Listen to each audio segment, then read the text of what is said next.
This podcast is made possible through donations from listeners like you and our partners at Tallman Equipment, where they pride themselves on equipping their customers with the tools they need to get the job done right. They are dedicated to set the standard for quality, convenience, and reliability. At Tallman, your opinion is important to them. Rate and review any product or tool you've used on their new website at tallmanequipment.com. Line 11 Clothing Company, making apparel for our first responders with a positive message to patriots that you can be proud of. A proceed of the cost goes to helping our foundation ignite the fire for father engagement. Give them a follow at Line 11 Clothing on Instagram. And last but not least, Monzingo Knives. Each knife is created with craftsmanship that only a tradesman could provide. Find them on Instagram at Monzingo Knives and get your American-made Monzingo knife today.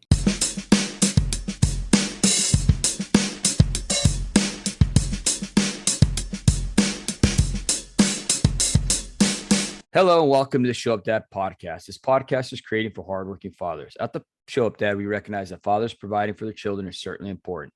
But when men truly understand their unique role and gain the knowledge and skills to be great fathers, they can transform and impact future generations. I'd like to welcome back Tony Sabio to our show.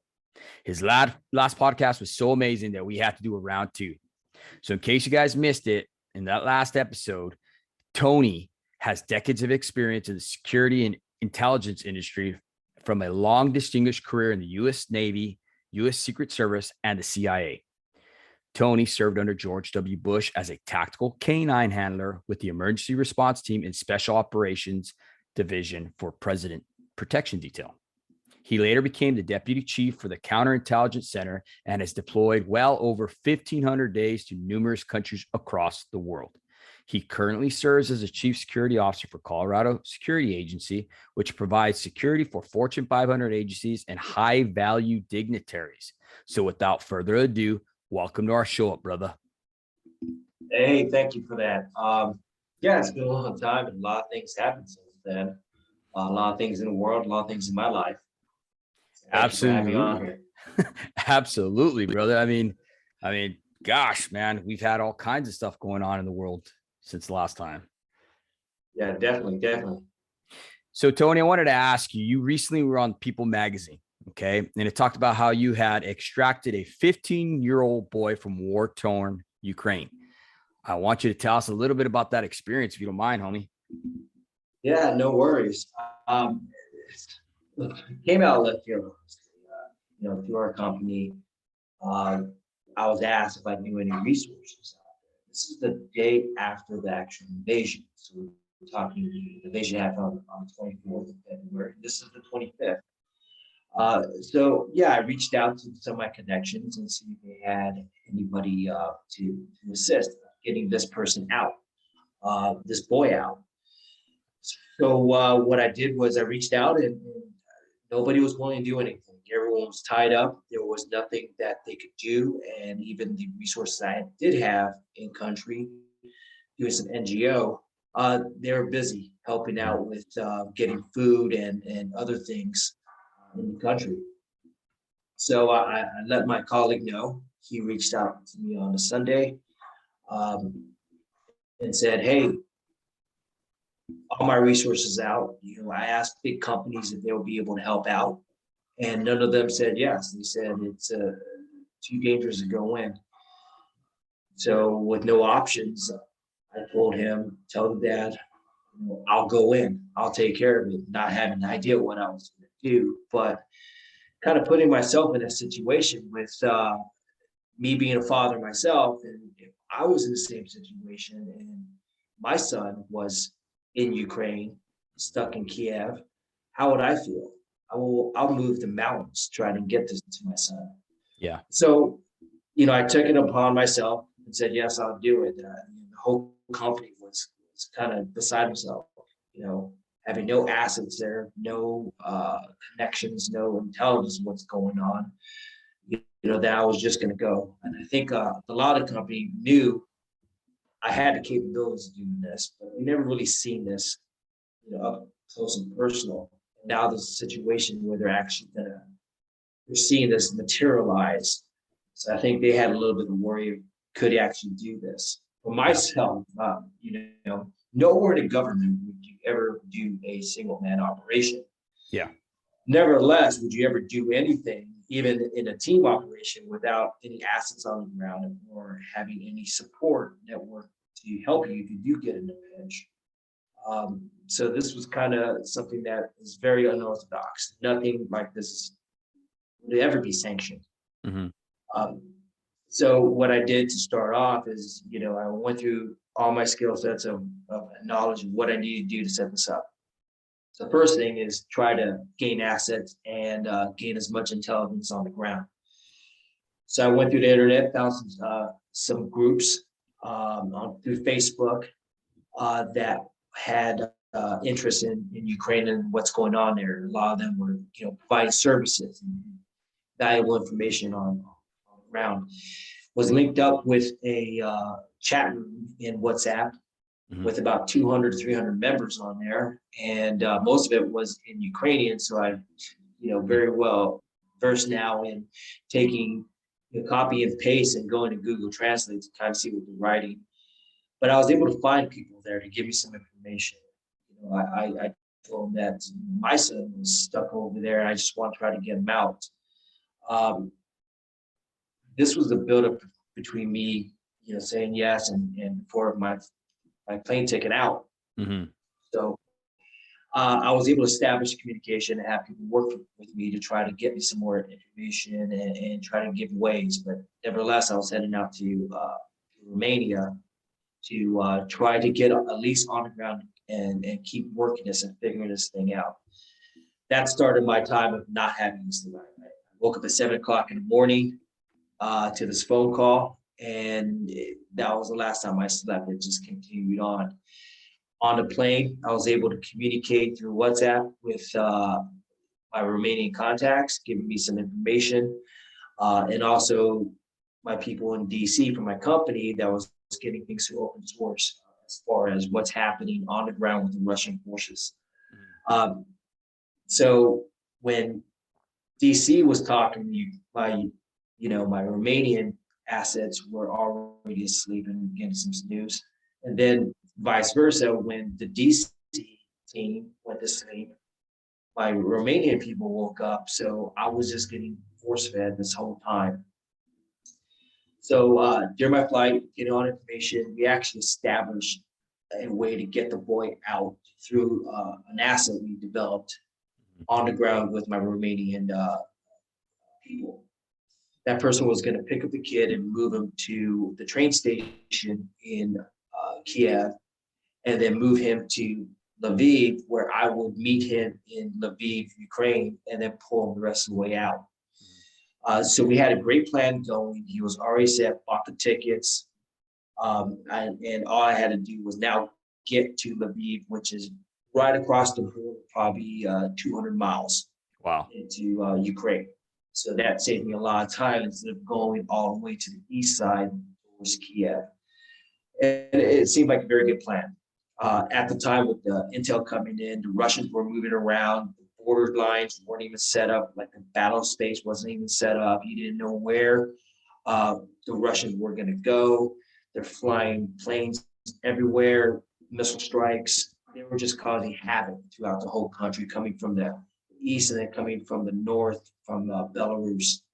So in the early stages is the hardest part because you don't know what's happening. You don't know how the Ukrainian army is going to react, where they're mobilizing, where they're drawing the battle lines. So as we get closer to the time, and now I'm in Romania, we have a great plan to brief up the owners of the company. We're all set. They're 100% happy that I don't have to go all the way to Kiev. That I just have to go inside Ukraine because, it's a huge difference. Yeah. An hour before the train leaves, I get a call from my Romanian contacts saying he's not doing it anymore. Our asset on the ground is not doing it anymore. And I'm asking them, okay, why? It's an hour out from this. Why? I'm already getting to the border to head out to Lviv. They tell me that his brother was part of the resistance force in Kiev and got shot. So it totally freaked him out and he wasn't going to leave his house anymore. I did everything I can to talk with him, to try to get him, motivate him, everything I can to get him out of there. There was no amount of money, no nothing that I could get him to do anything. Mhm. I report this back to DC. We try to develop a plan B now. Plan Yeah. B was to work with another team. We found actually another company that was doing extractions. We talked about it for 5 hours. It came out like we're gonna have a plan, but about midnight, everyone started signing off, and so I contact my colleague and tell him, hey, do we have a plan? Because I think wasn't it supposed to go at 7 a.m. in the morning for pickup. He thought so. Then he contacts him, and they say, no, we're planning this for a couple weeks down the road. We're Mhm. not going to do it tomorrow. Obviously, I felt like I wasted 5 hours of my life because Oh I could yeah. have done many more things. And so I'm kind of irate, and I tell my colleagues in DC, well, I'm headed to the border, and I'm going to figure this out because the situation on the ground is getting worse. Hour by hour, it's just getting worse. So I get my Romanians to drive me up to the border, and I'm going to figure this out. Get up there, I get a call from another friend of mine that is very in tune with open source intelligence and has connections within the government that found out that the Russians were bringing down rocket launchers, mobile rocket launchers from Belarus to cut off Kiev from the west. And these rocket launchers were called bunker busters. So no matter if you even went into garages, it's meant to explode everything. These are the worst of the worst. Yeah. So he tells me either tell the kid to hunker down, don't go underneath, just hide, or get the kid out now. And now we're talking 5 a.m. in the morning on on March 1st. So I made a decision right there. If this kid's going to come out, I need to go now. Yeah. So I contacted GC, let them know time difference, right? Between there and here, it was approximately 11 o'clock stateside East Coast Hmm. that I was going in. They contacted me and they said, are you sure you're going to do this? And I said, there's no other option. I got to get to this kid. And so that started a long journey going across. I went across utilizing my cover as a medic, saying that I got cut off from my team and I need to get to Kiev. I did have some money on me. It was Romanian money. I wasn't able to take out United States dollars only because of the time limit I had when I found out that I was going or decided I was going and getting to the plane. And it was a Sunday, so there was no banks open. Yeah. So I had money in the bank, but I had no access. When I landed, I was able to get Romanian money, thinking that was going to help me. Come to find out that Romanian money is completely worthless in Ukraine. They wouldn't even take it, even though the Romanian dollar is a lot stronger by far than the Ukrainian. They just wouldn't take it. So whatever money I had in my pocket, USD, I was able to get my first ride from the border Sorrent. And he was going to get me to a town called Temesky, which is the middle of Ukraine. And, I'm jumping into a vehicle where I don't know the person. I don't know his intentions. I don't know his background. There's no vetting. So vetting was done on the fly. And normally when we do vetting, there's a series of things that we do when we want to trust somebody. Yeah. Obviously, you just don't jump into some strange vehicle. But at this point, I did what I had to do. And I had the skills and knowledge and, things to be able to handle myself in a situation if it arises. And I was prepared to do that. But what I did was try to talk with him first to see what his intentions was, to not offer money right away, but just kind of ask and see if he was even willing. And then if he was willing, but a little bit hesitant, then I offered him money to kind of push it over the top. Yeah. So that's what we did. So the first trip going out there, I'm proud I'm seeing the most horrific things. Blowing up cars. I'm seeing people taking everything they have and cramming it into cars, driving the opposite direction. Lines as far as you can see at checkpoints, leaving the areas. I see, families carrying their stuff, all their belongings, and heading out towards the border in Romania. Mm-hmm. So as we continue on, we get to our first step. My DC counterparts did find somebody to be able to pull him out of Kiev, which gave me a little breather right there, so I didn't have to go into the city, but he was going to bring him right outside. Mm-hmm. Then I had to continue going. So as I kept progressing and trying to find these rides and vet people on the fly, I'm dealing with a lot at the same time. Constant air raids, where as I'm walking through the city and moving to my next location, air raids happen and, dumping into buildings. Strange people that I don't even know, Ukrainians, none of them speak really English.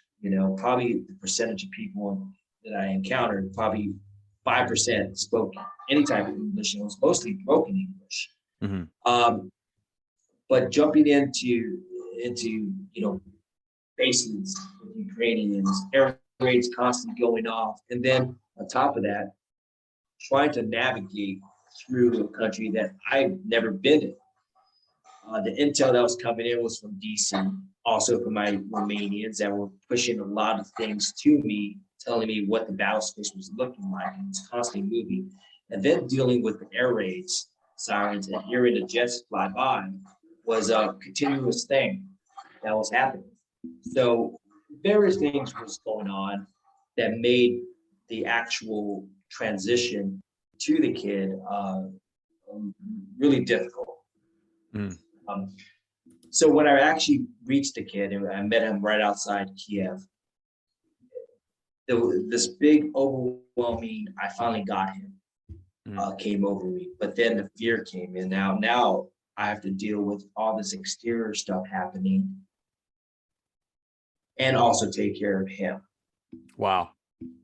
So now the pressure comes up, because usually when you do this stuff, you have two people. Any executive protection, things you do like this, you're gonna have one person, watching the kid, and one person kind of navigating everything. Yeah. Not a complete 360. Here I'm doing it all by myself in a country I've never been in. I have zero support. So if something does happen, there's nobody coming for me. And knowing that, and having my counterparts in DC tracking me through my phone, but in reality, they can't do anything for me. This, we did get State Department permission because he is a minor and I was moving him through. So the parents signed off on me extracting their son. So they're keen about it, but they had no jurisdiction to go at all. They were just had to know what was going on. So I get the kid, and now we're going to hunker down because I figured out how to get there, get to the kid, right, on the fly. I did not have a plan to get out. I had no clue. I had no exit plan. I had no exit plan entering. So this is all on the fly. So I get a hotel room, we hunker down. And during the night, air raid sirens are going off. So I'm trying to get him to sleep. But every time it goes off, I'm pulling him out. And then we're getting away from the windows. And then, going right back to sleep. And that's constantly happening. And these, the fighting was happening literally 40 kilometers away from our location. Just so happened that I picked the location and I didn't even know that there was a major air base not too far away. So during the night, while he's trying to sleep, I'm trying to talk to my Romanian contacts and say, hey, find me a way out of here. You know, I'm talking with the locals. Nobody's leaving now. Everyone that's already left is gone. And nobody wants to transit out because they're staying there. They have to come back through. And the roads are getting worse because now the Russians are moving closer to the mid part of the country, and it's closing off everything. You don't know where they're going to pop up from and where the missile strikes are going to come from. So we finally got somebody to come up that was coming up from a close border town up towards my way. Yeah. Problem was, my Romanian contact doesn't know him, got him through a group chat, knows nothing of him, and now it's being passed to me. So I didn't establish this connection. I'm like, okay, well, this is plan A. Let's try this out. On top of that, the guy spoke no English at all. I had to use an app called Viber, which translates everything over.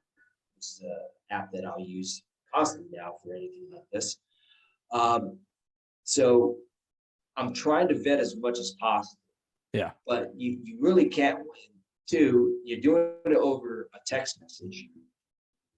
And, next off of that is you are trying to vet someone off of the way they speak, which, he spoke Ukrainian, which is sort of like Russian. So it's very more direct. There's no softness to it. So the texts I'm reading are very stiff and robotic. And so I can't get a sense of the guy. I can't get a sense of, is this guy, what is this guy about? And then on top of that, he's coming out with, hey, my car needs repair, so I'm going to send my friend to come pick you up. I'm like, okay, hold on. Red flags are coming up with this. But this is the only option I have. We looked at taking a train. The train was coming from Kiev to our town, and then from our town continue on to the border town. But that got shut down because the Russians were bombing the area where the trains were going through, so they weren't moving the trains anymore. Wow. So the only other option was I was going to steal a car and then try to get through, but that required me finessing through the border checkpoints, because the border checkpoints, they're checking for registrations. So I'm now going to run into another situation that I'm going to get, jacked up with the Ukrainians. And hold me over. So we rolled the dice with the guys coming in. So now two guys in the car, both of them speak no English. The boy now speaks both languages, so he can listen, but he's a 15-year-old boy. You task him out with something like it, tasking your son out with something. They don't know the gravity of what's happening. Yeah. So when I tell him, hey, can you listen into what he's saying? He's doing it while playing his Game Boy. Yeah. So is he really listening in? On top of that, the deal was I was going to wire money to him, to the guy, because he wanted USD. So we get in a vehicle, and now I'm talking with my bank. And for some reason, even though I set up earlier that day, for some reason now, they put me on hold for 40 minutes. Wow. Now, these guys are getting irritated. We're in a vehicle. They moved us from the hotel out to another area. We hunkered down right there. And it says it's a 40-minute wait. You hear the nice, elevator music playing. I'm like, you got to be kidding me. Damn. At the same time, my team in DC, I told them, hey, I'm going off comms. They're worrying the heck out of me because they're tracking me and seeing this vehicle not moving or seeing me not moving at all. They don't know what's going on. And I can't talk with them because then I lose my place being on hold. So yeah. So during this time, I'm trying to talk with these guys through Viber, and plus the boy that speaks Ukrainian. Mhm. and trying to not have him worry so much. Yeah. And then every scenario is going through my mind. What could happen? What's going to happen? What am I going to do? So during the call, while I'm waiting, the guys get out because they're going to go smoke. Mhm. It's so cold outside, and inside it's warm, so the windows are fogged up. I can't see these guys. I have line of sight. I don't know what they're going to do or anything. Still on the phone. It's on speaker, waiting for the bank. They come back in. So I purposely positioned the boy behind the driver. So if anything happens, it's probably going to come from the past. Yeah, if he's going to do anything, he's going to attack me. He has to kind of come around the seat to me, right? So I purposely placed him there. So if anything happened, I could go towards the driver, take out the driver, block and shield the boy, have him get out to the door, and then take care of the passenger. And at least I could, deal with the situation. The boy has a quick escape. Yeah. Have a way out. So that's what I told the boy before they got in. I said, hey, if anything happens, unlock that door. If something happens, I want you to run. Go and run, and I'll find you. The guys come in. You could tell the tension was heated. I bet. It was thick. They were pissed off. They wanted money, and I didn't know what was going to happen. Are they going to now turn on us? Are they going to abandon us out here in the middle of nowhere now?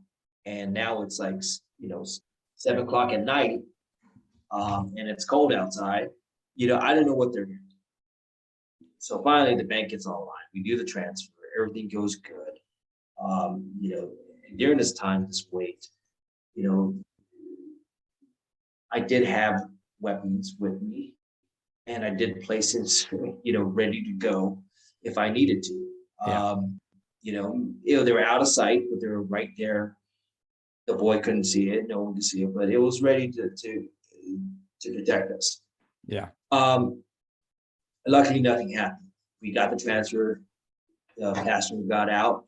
The driver took us, and now we're into the situation where the driver only had half a tank, and we're gonna go like 500 miles on half a tank.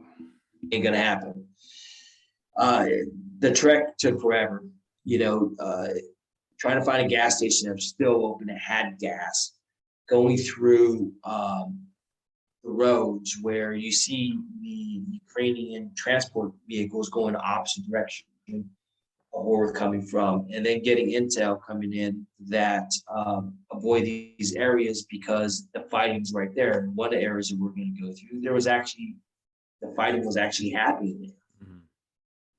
So during that time, trying to navigate, trying to keep the boy calm, and keep him relaxed, and talking with this guy, because still I don't know who this guy is. He just got paid, right? Yeah. I don't know what he's going to do now.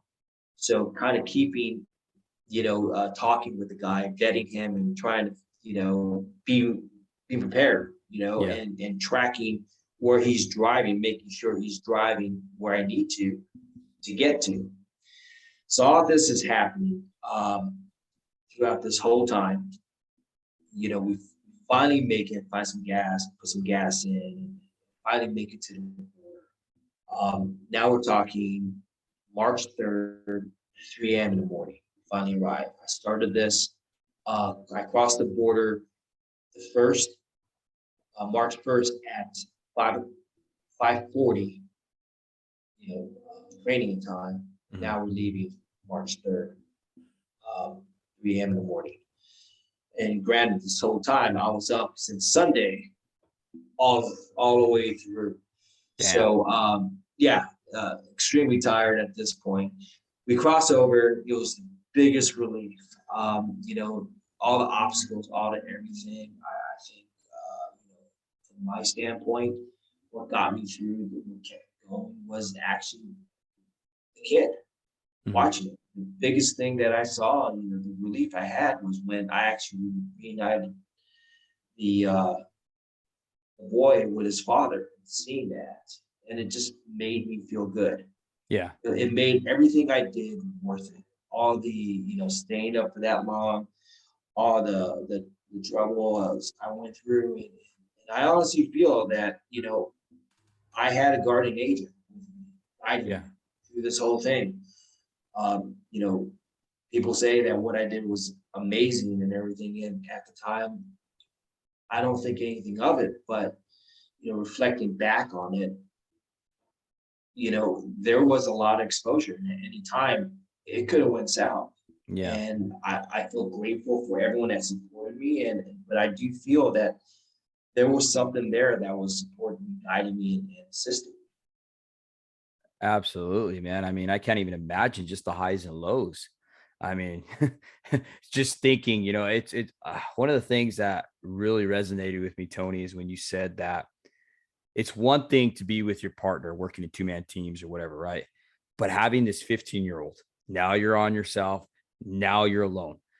And I liken that to being a journeyman lineman for the first time, and now you're taking your apprentice up with you. You're so used to being with somebody who knows something, and then now you're the one who's in charge. Now you have this young guy who can't help you, and he's looking at you with these, you know, for lack of better words, this look on his face, like a cow looks at a brand new cattle guard, and they're looking at you for all the direction, for the answers, for everything, and you're like, hold on, bro, hold the pull. You know what I mean? But it's really awesome to see that you're training, and that's why you guys are the best. You know, really carried you through that dedication and stuff like that, and then you having to reach down and finding that why to get you through it as well. That's pretty awesome to see that.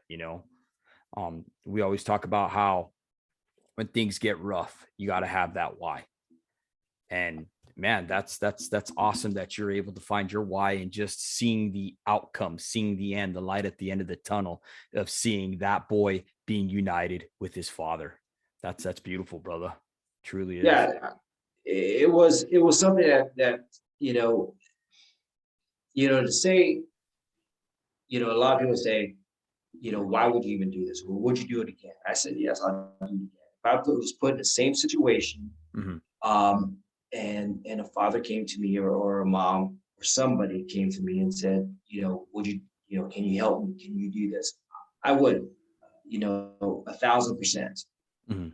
I look at everything that I've been blessed with in my life, all my training, all my, you know, uh, skills, my everything I was blessed with that God gave me as far as the path that He put me on Mhm. to go from, living in National City, California, going to military, then going to the Secret Service, where I never thought I would ever be, then going to the CIA. Never thought in 1,000 years anything like that. Yeah. But there's a purpose of everything you do, and to Yes. me, this was my purpose. This is why I this is where God led. This is where everyone led.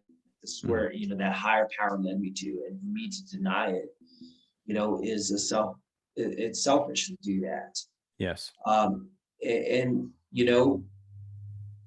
I look at it as a normal thing.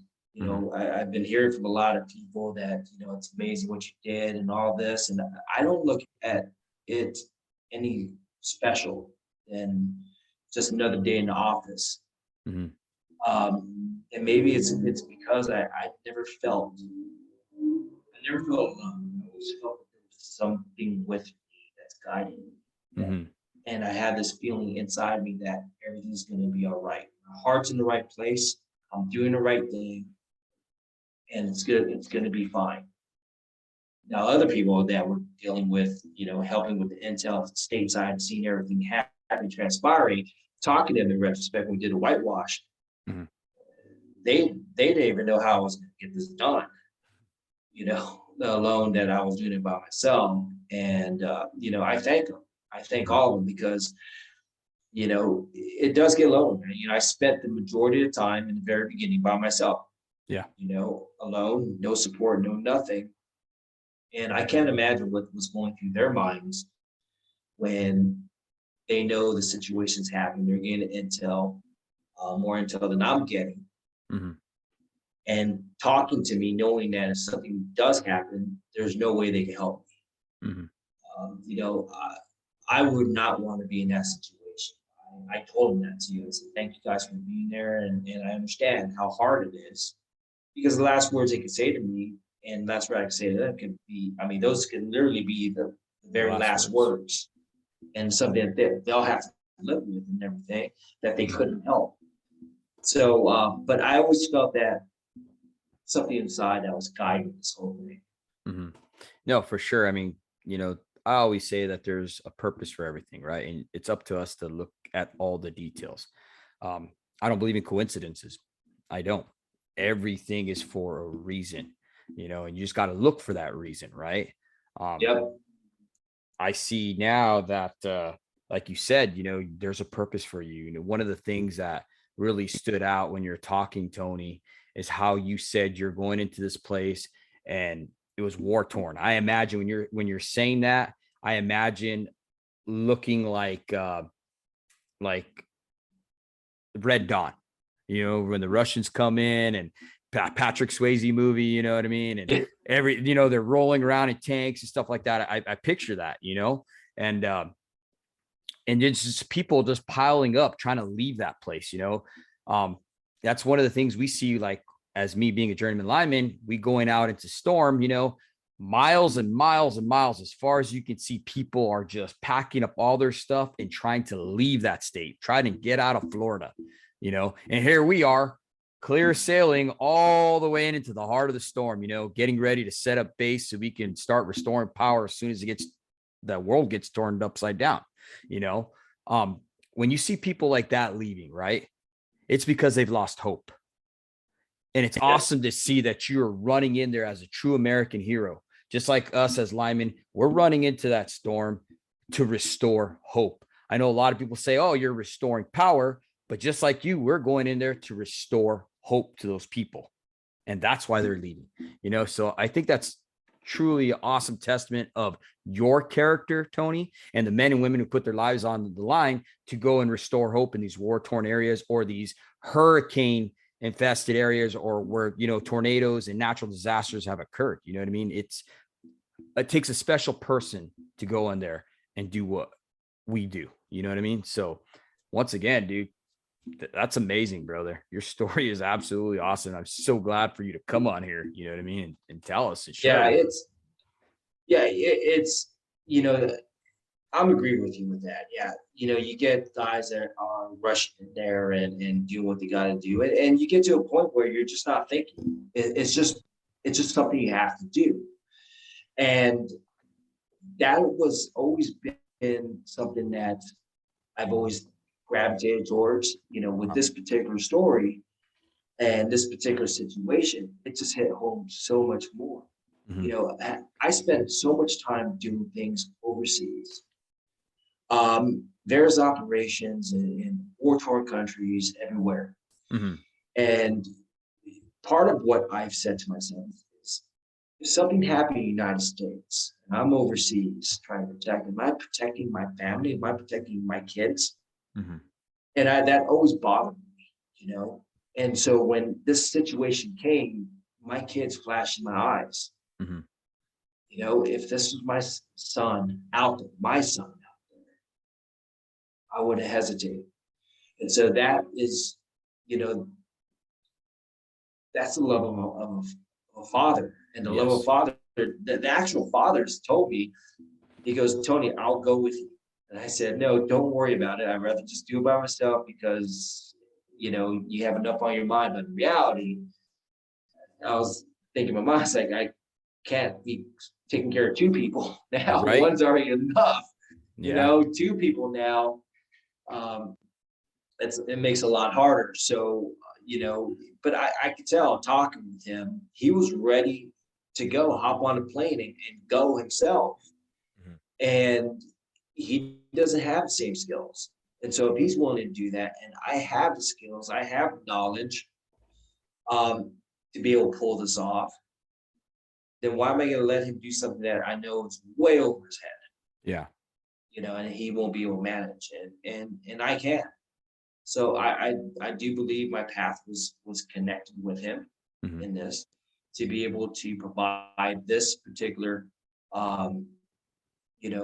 resolve this particular situation for him. to be Mhm. able to come in. And even now, I'm friends with the kid, friends with the father. I mean, I talked with the boy. I was talking to him earlier today. He was watching a baseball game with his dad, and he will send me pictures and everything. So we have a great relationship even now. And I actually told the kid, and I think it's in the story, if he ever finds himself again in a war-torn country, just contact Uncle Tony and I'll be there. You know, That's awesome. but with that, I mean, the kid's a great kid, great Mhm. artist, plays the piano Mhm. um, beautifully. Um, you know, he's a special kid, and I told him that he'll always be part of my life, Mhm. and he could call me for anything in the world. Do you think he's gonna, like 5, 10 years from now, you think he's gonna look back and be like, man, here's a guy that didn't even know me and he risked everything to make sure I was gonna have a life over here in America. Do you think he's I, gonna? I think, well, first off, when people asked him what he thought, he said, he goes, it was the coolest experience of my life. That's what Mhm. he said. Mhm. And that's a 50-year perspective. Yeah, it's cool. You know, he knew my background. He knew, this person with this background is coming to get me. He thought it was cool. Mhm. I don't think it really hit him as much, maybe down the road to be like, wow, this is really like, you know, really Yeah. dangerous. Um, I don't think he understands gravity. It's kind of more that, 50-year-old, oh, it's cool. It's cool stuff. I see this in like movies and video games and to be part of it. And, it's only when you get older you realize like, wow, you Mhm. know, it's, you didn't have to do that, you know. Um, but I think down the road he will, I think he kind of gets it, but it's still that coolness factor Yeah. involved in it. Me, I look at it as you know, it was something I had to do. And do I feel it's a little coolness and excitement there? Yeah, I mean, every once in a while, you have to, shake it up a bit and your business, like going into these storms where the hurricanes are coming in. Mhm. Not everyone could do this kind of stuff. It's kind of that person that has that little bit of adrenaline junkie within them, you Yeah. know. And yeah, was there a little bit of that playing inside of it of me? Yeah. Um, but yeah, I think down the road the gravity of it will hit him. Mhm. I think deep down inside, we're made that way. Um, guys like you, guys like me, we have that inside of us, and it's up to us to harness. I call it a gift, right? To use this gift for good, for lack of better words. Yep. Like you said, this father was willing, right? He was willing to do what was necessary to save his kid. He just didn't have the gifts or the skill set, right? We call it a skill set, Yep. and it's up to guys like us who have been wired that way to utilize that skill set and go out there and help the weak. One of the things I always tell my son, because he's my baby boy, right? And he's been having issues because he's a big kid. He's like 98 percentile. My wife's father is like 6'6". So Yeah. they're gonna be huge, and, here my little ass is 5'6", on a good day. But needless to say, my boy's big. And one of the things I always tell him is, son, because he's all into working out. He sees daddy working out and arm wrestling and stuff like that. And he's always talking about being strong, and he always likes this real strong characters like Hulk and stuff like that. So he identifies with that immediately. But one of the things I always tell him is, son, I was like, if you're going to be strong, you got to use it to protect people. God's given you a gift, and I'm always trying to harness that, because I've seen it where if it's not checked, it can be used like in bullying and stuff like that, right? And that's Yes, that's definitely. that's when it's not checked, right? And it has to have that healthy balance, and they have to be shown that. And that's what I've been doing with my son, you know what I mean? And I think it's important for men like us to be able to step in that gap when other men can't, is what I'm getting at. You know what I mean? No, I totally agree. And having this mindset and having these skills, you kind of look at it, from my standpoint, what am I teaching, my kids? my boys. What am I teaching, not just my boys, my girls, and when it comes down to it, it's the same thing I taught them before was, is, you give yourself to help others. That's what Yes. this is all about, whether you give yourself to help your family as a father to your kids and giving yourself up to them, or you're giving yourself up to help others that you don't know. I mean, that's, when we're all said and done, after, we're on our deathbed and everything, we got to sit back and say, what was this all about? Did I make an impact? Whether the impact is with your kids and being the father that you need to be there, or helping others and being the man and father to represent everything, that all the morals that you want your kids to gain from you. You got to look at it and say, what is this all about? What am I doing here? And I've always talked about this with other people. At the end of the day, if you have all your cars and your big house and everything, how are people going to remember you? And do you want to be remembered because you had a good job and a great car and a big house, or do you want to be remembered as a person that would give anything they can to help others, a person that represented the moral values that built good citizens, good kids, build good families, and show that to other families what a good, human is like. And if anything of me can rub off to this boy and to his father for what I did, and to my kids, and to anybody that's listening to these stories, if anything of what I did can rub off to them, and then maybe they could live a life of being selfless as opposed to selfish, and give more to their kids, give more to their communities, give more to everyone. Maybe that's what is needed to have that domino effect. Yep. Right now, we're in a society that's on the downfall. I mean, we got things going downhill. And the story that went out in People's, I wanted people to read it and to get that inspiration, that this was something that I didn't have to do. And something that if you look at the odds and rank it, the odds are bad. Yeah. But it's who we are. It's who we should all strive to be. And if I could change one mind, if I could enlighten someone else and do selfless acts out there, I mean, to me, that's more powerful than anything, to see that kind of stuff. I agree with you 100%, Tony. And not only that, it's contagious, brother. Seeing someone who does something heroic like that, it makes you want to level up, right? At least any normal human being, right? I mean, you got the ones that are slugs and labor fakers and just don't want to do anything. And you're not going to change that. There's no amount of shame you can put on somebody that's going to change them. They're just who they are. Okay. And I like what you said, bad human being. Okay. With that being said, the ones that do want to level up, you know what I mean? You're setting that bar high. So they are inspired by your stories, and all these other stories that are going out there, you know what I mean? And they want to raise to the next level. One of my good friends always says, I'm not here to give you a handout. I'm here to give you a hand up. Yep.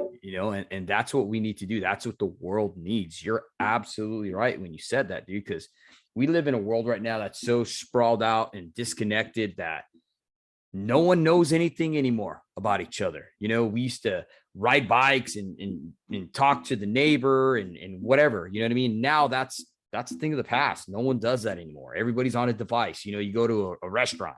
What do you see? The whole family from the father on down playing on a device. No one's talking at the table. They they no longer have that dinner talk that we grew up with, you know what I mean? And it's sad to see, but it takes guys like you and I to be able to be leaders, these influencers out there, to be able to say, hey man, this is the way we do it. Let's spark that change. And there's a lot of us out there like that. You know what I mean?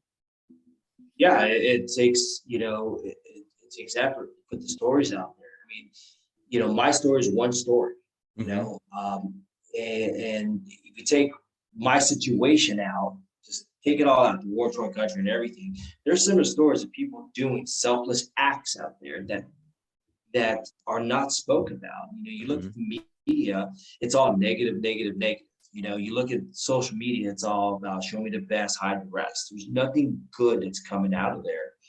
And, doing your podcast and putting a story out, and, I'll be doing another podcast with a colleague talking about security situations and everything. They want to talk about more of this and how I looked at it from a security standpoint.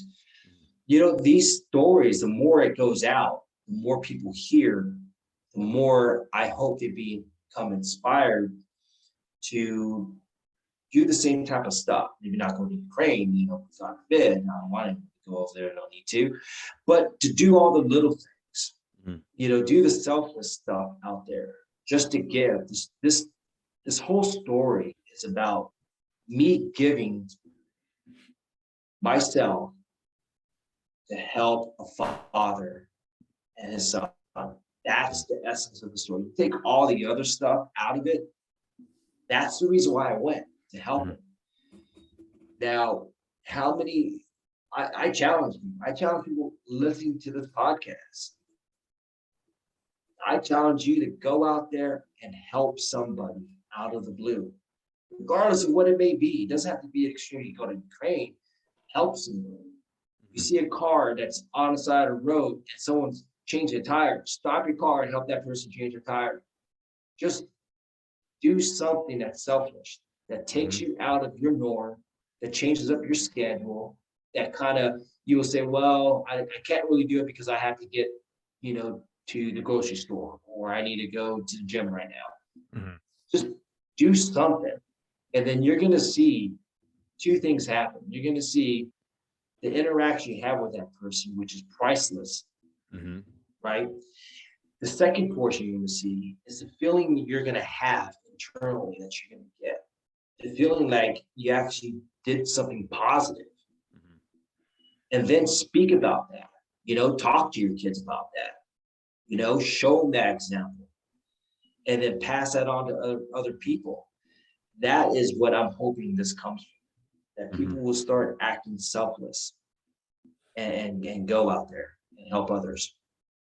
And I don't doubt it at all, brother. You started a ripple effect. It's like throwing that stone into that pond. You know what I mean? It's just going to continue to go out and just go out and reach more and more people out there, dude. I mean, this is truly an amazing story, man. When I first heard about it and I talked to you, and I was like, I was kind of wondering what was going on in Ukraine and stuff like that with all the rumors and all that stuff that's going on. And man, I saw that whole article on People Magazine. I'm like, man, we got to talk about this, brother, because this is absolutely amazing what you did. I mean, it's like something from a Tom Clancy novel.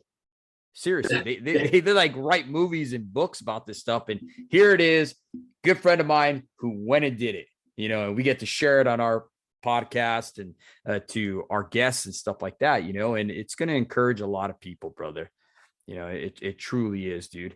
One of the things I wanted to ask you, Tony, is you've always, you work in this providing protection company, right? For high-end executives, high net worth individuals and the like, right? Taking out that kid and overseeing the extraction of him, how was it different? Like how were you able to separate yourself in the feeling of your own kids and stuff like that? When it came down to making the hard decisions, because I had past guests on here, Navy SEALs and recon Marines and stuff like that. And one of the things they always talk about, and you and I both know, is being able to step out, right? And not have feelings towards a situation so you can make an educated decision, right? And were you able to do that with this kid as well? Or were you more emotionally drawn to him because, he was a kid? You know what I mean? Like, how did that work? It's definitely hard. And this is a kid, and I'm trying to coach him to have him help me because he didn't know the language, and I didn't know the language at the time. But it is hard because, you look at the kid and I see my kids. Yeah. And this is harder than anything else. Everything I'd done before, there was no direct correlation Mhm. that I could put towards my family, dealing with, foreigners, terrorists, and different things overseas. There's no direct correlation. Mhm. I was able to separate the two between mission and home life. Yeah.